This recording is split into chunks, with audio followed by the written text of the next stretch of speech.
Ngikhumbula ngiya kunako kwetitolo lokuthengiswa naka emajuice laba kwakhela wona. Ngathi sengimile ngibhadele kwaphela 30 minutes. Ngamangala ngoba nalaba ngene emva kwami ngibona sebaphuma bayanatha bayamunyamunya. Mangiya lapha ngiyawubuta ukuthi li-order lami liphi. Kwakhanzaniseka ukuthi sebakhohliwe. Kepha kuneliciniso lengifuna ukuthi singalilibali. Noma abantu bangasikhohlwa, kepha lizulu alikhohlwa. Ezulwini ungukhunjuliwe. Loko lakuhlelele kona uNkulunkulu ngesikhathi lesifanele li-order lakho litawufika. Nasi ngwasakavuka udle. Cela ukukuhlephulele encwadini yabaseRoma sahluko 11 verse 33. Maye kujula kwemcebo nekwenhlakanipho nekwelwati lwaNkulunkulu. Ngubani nje longaphenya kwehlulela kwakhe ahlolisise imfihlakalo yetindlela takhe. Nayi indzaba lenkulu, lwati loluphelele, lwati loluphakeme, kujula kwelwati kwaNkulunkulu. Tsine nawe siyati, kepha lojulile ngekwati nguNkulunkulu. Lokwenta sikhatsateke ngelikusasa, lokwenta limuva lisihluphe kuzama kwati. Nangesikhathi sesithandazile sifune kwati umphumela wemthandazo wethu, noma sifune kukontrola impendvulo yemthandazo. Kanzi phela masithandaza kahle kahle sisuke sithi sesicela uNkulunkulu angenelele ngendlela yakhe.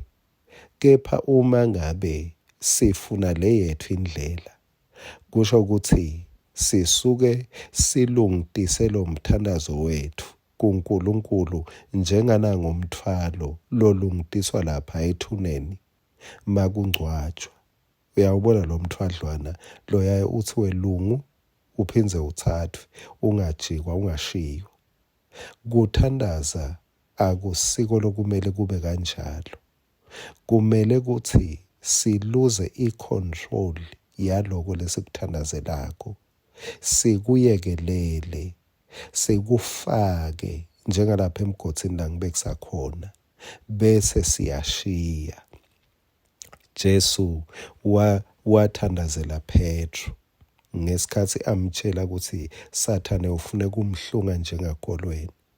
Wathandaza Jesu, wahamba, wamshiya Petru, wangafuni kumbuka, amgadza ukuthi ya, sengitamgadza ngoba phela sengithandazile, sengitawugadza ukuthi angangiphiki. No, washiyela etandleni tababe, kuthi njengalo sengithandazile, sengiyisusile lento emahlombe ami. Utawukhumbula na Petru ngesikhathi avalelwe lapha ejele encwadzini yemisebeni yabapostoli sahluko 12. Wathi aboshiwe. Kunemlando wekuthi vele bayabulawa ngoba naJakobe sewubulewe. Ngetulu kwalowo mlando ade kuthi naye uvalelelwe kubulawa, kepha walala. Leni akazange akontrole impendulo, i-outcome. Akazange athi noma kanjani ngiyaphuma. Kona bekafuna kuphuma, kepha wayekelela etandleni taNkulunkulu. Wasusa umthwalo emahlombe akhe. Kwethemba uNkulunkulu akusiko kukhotha izaga 3 verse 5.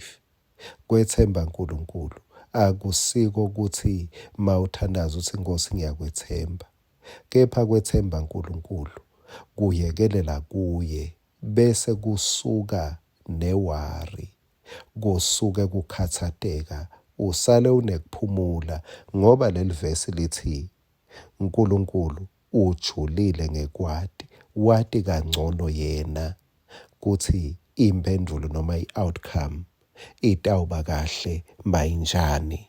Amen.